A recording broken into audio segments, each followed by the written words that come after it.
خالق ابو سما ارحم الراحمین اکرم الاکرمین اجود الاجودین اپنے کلام پاک میں واضح الفاظ میں یہ اعلان کر رہا ہے کہ جس کو بھی نجات چاہیے، جس کو بھی فلاح چاہیے، وہ ایمان بھی لائے اور عمل صالح بھی بنائے۔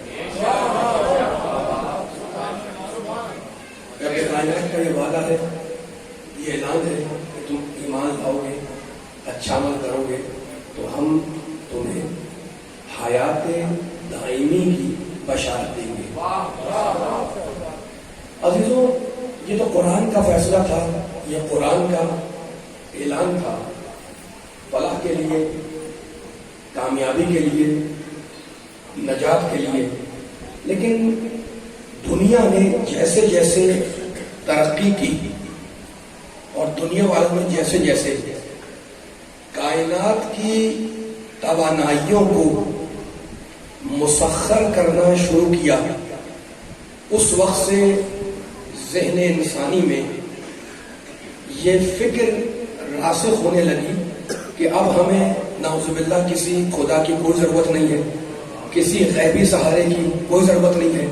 دنیا والوں کا خیال ہے ہم نے اپنے علم، اپنی دانش، اپنے شعور اور اپنی عقل کے ذریعے کائنات کی ان طاقتوں کو مسخر کر لیا ہے جس سے ہم اپنی زندگی امن و سلامتی سے گزار سکتے ہیں۔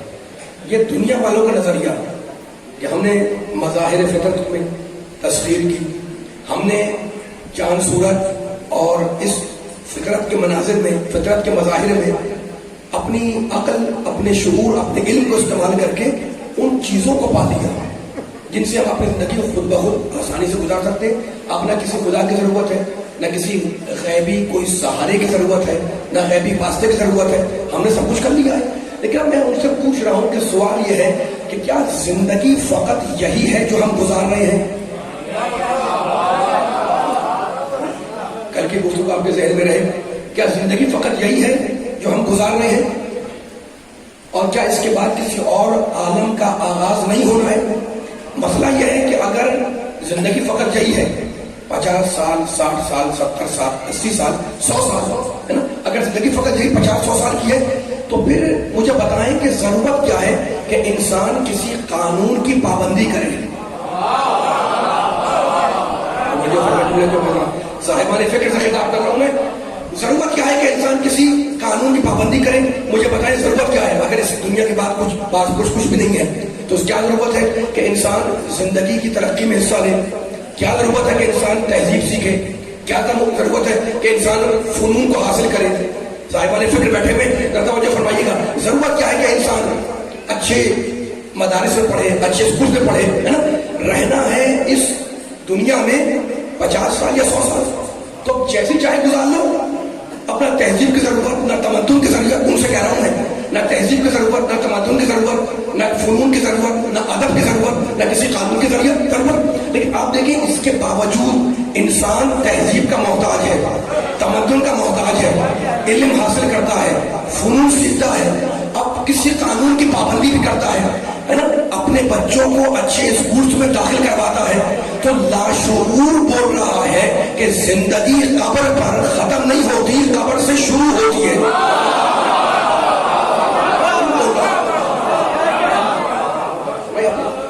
کہتا رہا ہے انسان زبان سے کہ ہمیں کوئی عالم نہیں چاہیے، کوئی دنیا نہیں اس کے بعد، لیکن ترقی کر رہا ہے، علم سیکھ رہا ہے، ادب سیکھ رہا ہے، تہذیب سیکھ رہا ہے، صاحبان عقل بیٹھے ہوئے ہیں نا، تو انسان کا لاشعور بول رہا ہے کہ زندگی فقط قبر میں ختم نہیں ہوتی، وہی وہاں سے تو شروع ہو رہی ہے، ٹھیک ہے نا؟ اچھا، تو اب اسلام کا پیغام یہ ہے، کل بھی آپ کے سامنے میں آیتیں پڑھی تھی قیامت کے حوالے سے، انسان کے آغاز پر، انسان کے انجام پر رب کائنات نے گفتگو کی، سورہ نازعات کی آیتیں، ٹھیک ہے نا؟ ان کو نہیں پڑھنا ہے لیکن بیان کو آگے لے جانا ہے۔ اللہ قرآن کو نازل کرنے والا پروردگار، اس کا پیغام یہ ہے کہ دین اور دنیا میں توازن قائم کرو۔ ہم جس دین کے ماننے والے ہیں، ہمارے نبی پر جو دین آیا، جو قرآن آیا، اس کا پیغام یہ ہے کہ اپنے دین اور دنیا میں بیلنس قائم کرو، بیلنس کرو، توازن قائم کرو، ہے نا؟ خود قرآن نے کہا سورہ مبارکہ قصص کے اندر ارشاد فرمایا اللہ نے کیا ضابطۂ حیات دیا ہے میرے اللہ نے اس آیت اس جملے کے اندر، چھوٹے سے جملے کے اندر دنیا بنانے والا اللہ، ہمیں بنانے والا اللہ، کائنات خلق کرنے والا اللہ. اب سنیں کہ اللہ بول کیا رہا ہے سورہ قصص کے اندر، کہتا ہے لا تنسا نصیبک من الدنیا، ہم نے دنیا میں جو تمہارا حصہ رکھا ہے اسے فراموش نہ کرنا. لا تنسا نصیبک من الدنیا، ہم نے دنیا میں جو تمہارا نصیب تمہارا حصہ رکھا ہے اسے بھولو مت، اسے فراموش نہیں کرو. یعنی دنیا کو استعمال کرو، کماؤ، کسب معاش کرو، اللہ منع نہیں کرتا، ٹھیک ہے نا، پوری طاقت سے دنیا کو استعمال کرو. خدا خود کہہ رہا ہے کہ ہم نے دنیا میں جو تمہارا نصیب رکھا ہے ہم نے اس کو استعمال کرو، ہم منع نہیں کرتے.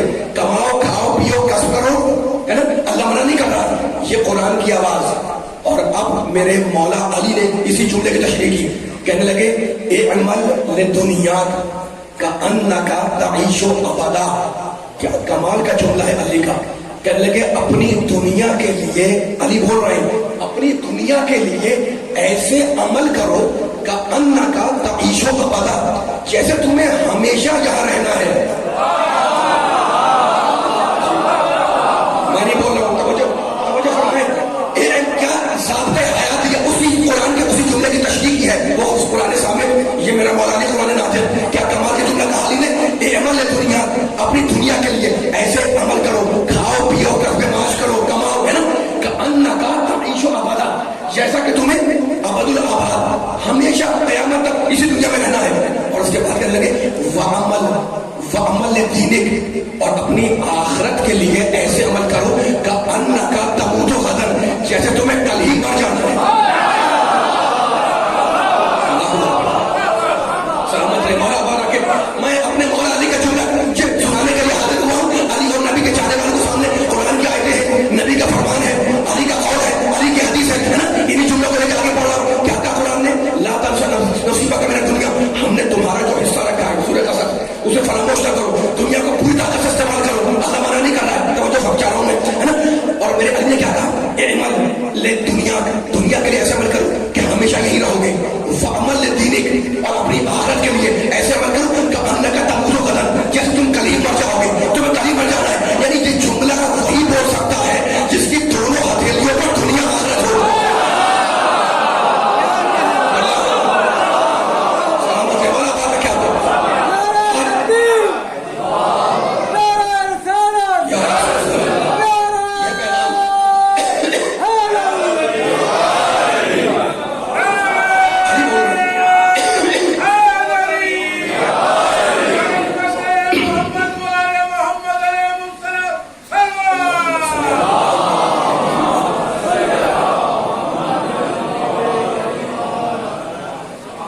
کیا کمال کا جملہ علی کا، دنیا کے لیے منع نہیں کر رہا اسلام، ٹھیک ہے نا.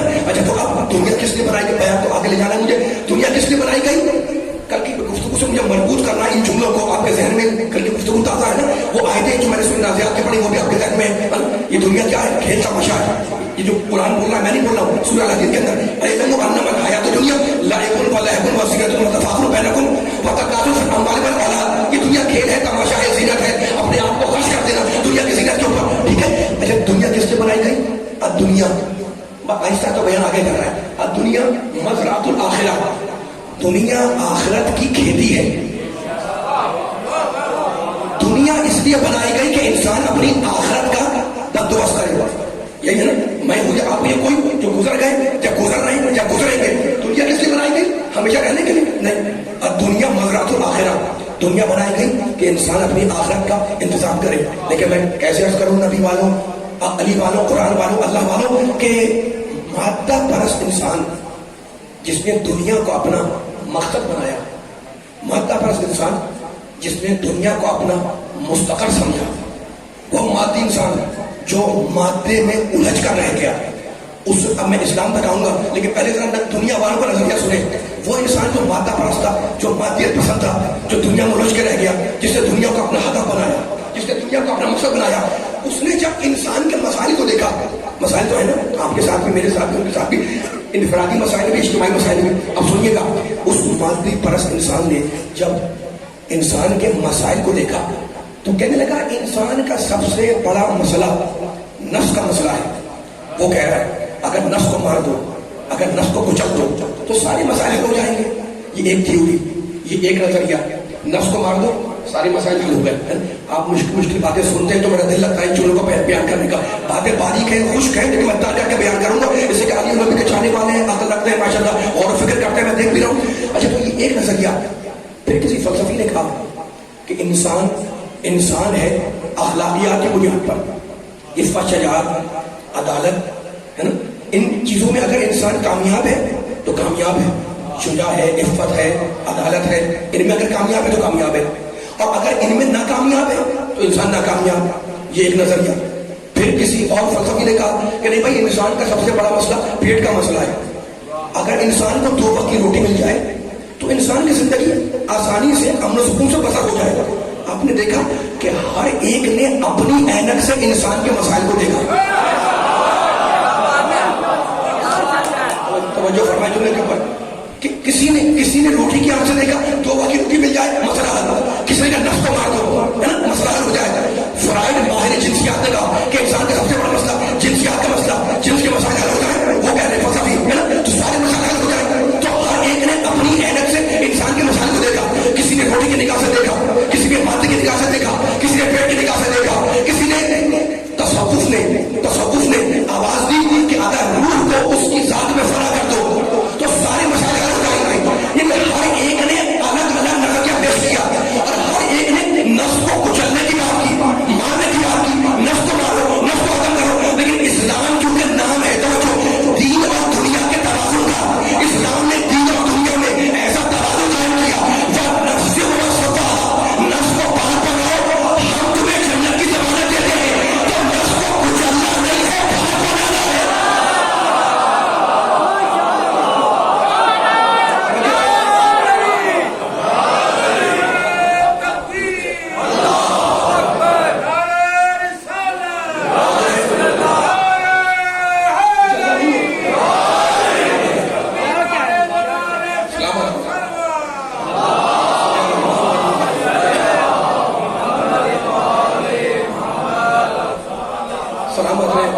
میں آپ کی افکار عالیہ کو، آپ کے اذہان عالیہ کو، آپ کے مبارک پاکیزہ اور بیدار سماجوں کو پھر کسی مقصد کی طرف لے جانا چاہ رہا ہوں. میں میرے سامنے بزرگ بھی ہیں، نوجوان بھی ہیں، بچے بھی ہیں. اسلام کا پیغام ہے، میرا پیغام نہیں ہے.